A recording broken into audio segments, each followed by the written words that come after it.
There are none among you who do not want peace. February 14, 2015.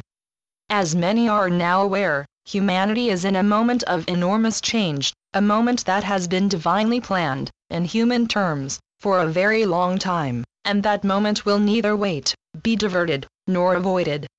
It is the most essential and most keenly anticipated moment in all of humanity's long history. To be incarnate now is a magnificent honor.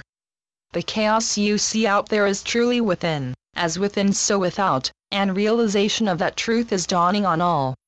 You do create your own reality, and you are aware of that because you often see people in situations that each of them experiences differently.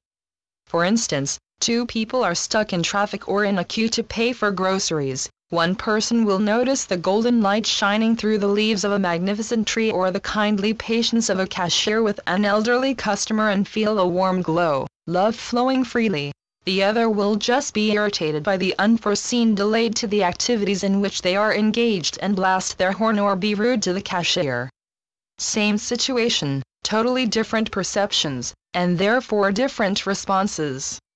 As awareness of this spreads throughout humanity, throughout the world, people feel encouraged to respond lovingly instead of angrily to minor issues and problems that occur during the day. Their stress levels then reduce, and they end the day feeling relaxed and content.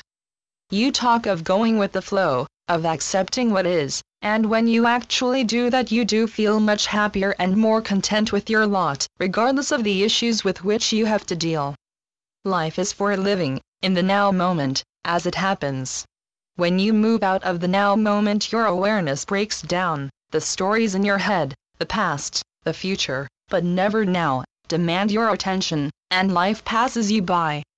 Getting caught up in the stories, your life stories, what happened to me, takes your focus, your attention away from life, yet life is all that you have, and you do need to attend to it. If that is difficult for you to get a handle on, it is because you are unfocused. For much of your lives in the illusion, it appears that nothing much is happening, and you become bored and search intently for something to distract you, that is for something to excite or interest you and take you further into the illusion that is humanity's main life experience. And that always disappoints you eventually, even if in the moment it seems to provide a rush, a close encounter with death for instance, which, through your skill, you defeat. The illusion is in fact very boring because it seems to separate you from the source, God, the loving unity in which you were created and where you experience eternal ecstasy. That is what you are forever seeking, and within the illusion that experience is unavailable because ecstasy is part of reality, and the illusion is unreal. When you decided to immerse yourselves in the illusion, you chose to separate yourselves from all that could give you joy, ecstasy. To be in the divine presence is to be in eternal ecstasy, and you shut yourselves off from that wondrous state to prove to yourselves that you could live happily without it. And yet that state of holy ecstasy is all that you need or desire, ever. When you awaken into that divine and holy state of existence, as you will, because it is inevitable and unavoidable because it is all that is, you will return to a state of incomparable joy, and all in the heavenly realms, the spiritual realms will rejoice with God at the return of the prodigal son. Let's not get into, what about daughters? There is only God, the divine source in which all that is created exists, and that oneness includes every possible shape and form that you can conceive of. To argue about male and female and male, sexism, is to distract you from awakening. To awaken, you need to release from within you any belief or perception that is not in alignment with love. That is anything that divides and separates you, race, color, creed, religious persuasion, sexual identity or preference, political alignment, because to take sides is to judge and to condemn, and therefore to attack, and to attack is always to attack yourself, because there is only the one. Separation, attack, division, denial, exclusion, judgment, and condemnation are the defining characteristics of the illusion. They are all around you from the most discreet forms of exclusion to the most blatant. To exclude is to judge as unacceptable, to attack, and because there is only the one, it is to do it to oneself, and that clearly is utterly insane. the collective decision has been made by humanity to awaken from the illusion, and the effects of that momentous decision are readily visible all over the world as judgment of others and of their strange lifestyles becomes increasingly unacceptable. Yes, those judgments are still occurring, but awareness of the unconscionable nature of such judgments is growing rapidly, especially among the young.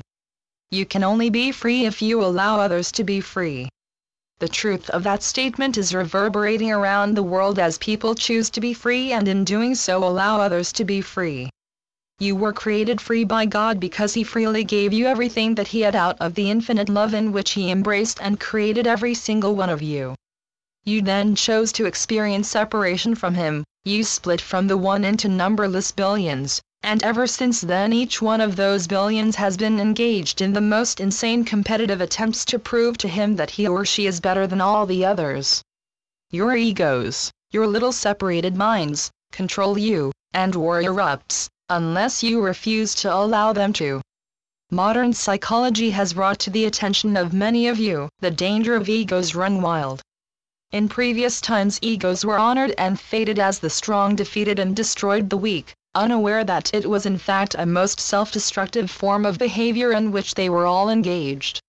And the destruction continued and was celebrated for eons. Modern science and technology, and the weapons it made it possible for you to construct and deploy, has forcefully brought to your attention the ongoing insanity of such behavior. That is why, finally, so many are praying and meditating for world peace. The tipping point has indeed been reached. Humans are sufficiently tired, nay exhausted by conflicts and wars on all scales, and are now ready to lay down their arms. Encouragement is needed because trust has been betrayed so frequently in the past, and so all you light bearers, light holders, and way showers continue to be a most essential part of the awakening process. When arms are laid down, the opposing sides attempt to lay blame on each other, and as has been so clearly demonstrated over the eons of human existence, blaming only encourages a resumption of hostilities. Your task therefore remains: hold your light on high, refrain from judgment and from taking sides, even silently within the privacy of your own individual minds, and open up and trust and love to assist those hurt and damaged ones to come together without preconceptions about the outcome, so that divine grace can flow easily between them to help them resolve their issues. Infinite assistance is available, if you will allow and encourage it to flow easily and sweetly between all the parties to conflict all over the world. There are none among you who do not want peace. However, the fear that has been engendered by eons of betrayal requires an enormous amount of loving patience to be soothed and dissolved, and that is your task. Just by sitting quietly at home, praying and meditating silently for world peace will bring it about. The power of your loving intentions is astronomical. Do not allow yourselves to underestimate that power. The fact that you cannot feel it flowing through you must not discourage you.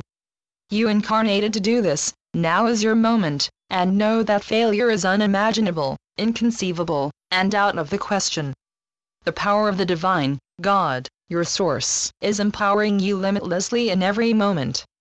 Success is yours, divinely guaranteed and assured, so keep on keeping on with your loving prayers, intentions, and meditations, and prepare to reap the rewards of your shatterproof persistence.